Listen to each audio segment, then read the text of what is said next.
maybe not necessarily an event album, but definitely one that took me by surprise as being probably my favorite album of the weekend. Benny the Butcher dropping the sequel, The Plugs I Met Too, with Harry Fraud. Um, yeah, going into this, I mean, aware of Benny as a guy who puts out pretty solid music. I'd say I would very much consider him like a BC tier rapper at this point, but really just putting out like quality stuff most of the time, even if it's not always like must listen, always pleasurable. And I found this album to be really, really solid, start to finish. I put it on for a run, and I was like, we'll see where Uh, Benny's gonna take me. And it was like the perfect vibe for my run. Running on that cocaine. Yeah, exactly. So, what did you think of Benny the Butcher's "The Plugs I Met Too"?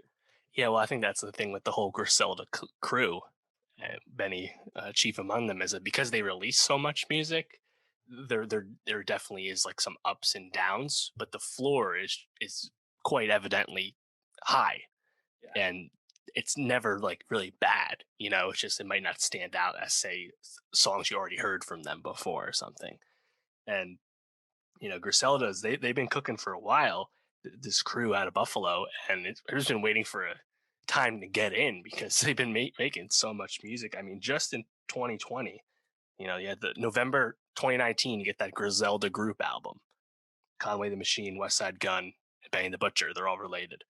And since then, 2020, Benny dropped an album and a tape. Conway dropped 3 albums, and West Side Gun dropped 3 albums. So if you are into Griselda, if you are into this technical ability, throwback rap, sample heavy, 90s indebted style, they're flooding the zone with this and are definitely the most popular people doing it at this time.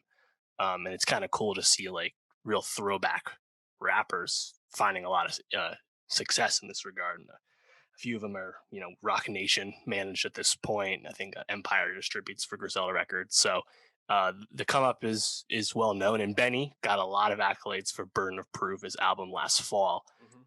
But getting the sequel to The Plugs I Met, which was probably the breakout tape from him, that's definitely my favorite project of his. Uh, Unexpected again. I feel like that's kind of how they make music. Is it just comes out when it comes out? And like, oh, there's more Griselda to listen to. Sick. And because it's those guys, in this case Benny, it's usually pretty good. And like Harry Fraud, I've liked Harry Fraud primarily from his Action Bronson collaborations, but he's a New York based producer. He's done a lot of stuff. Um, he definitely came into play on the plugs I met too. I think it's like again, it really has that throwback vibe going Yeah. on, and Benny's such a nice storyteller that it's a great match. Yeah. No, it's a very smooth album, I'd say. It really flows from one track to another, and I think even more impressively, it feels like Benny's album, but he definitely lets uh some guests come in and show off on this and then takes the reins right back. And um you know, that old school vibe you're talking about, I feel like we talk so often about like Chance the Rapper being like the best like late night host rapper ever because he just kind of like lets people come on and shine and almost like overtake him sometimes on his Sure. songs. Yeah. Um, and I mean, Chance has had his fair share of like going on and murdering guest verses too. So not to bag on Chance necessarily, but I really feel like to have that control of the album where you can let someone else shine, like Two Chains on this, I thought gave an excellent verse. Um, and then kind of take the energy right back is pretty impressive.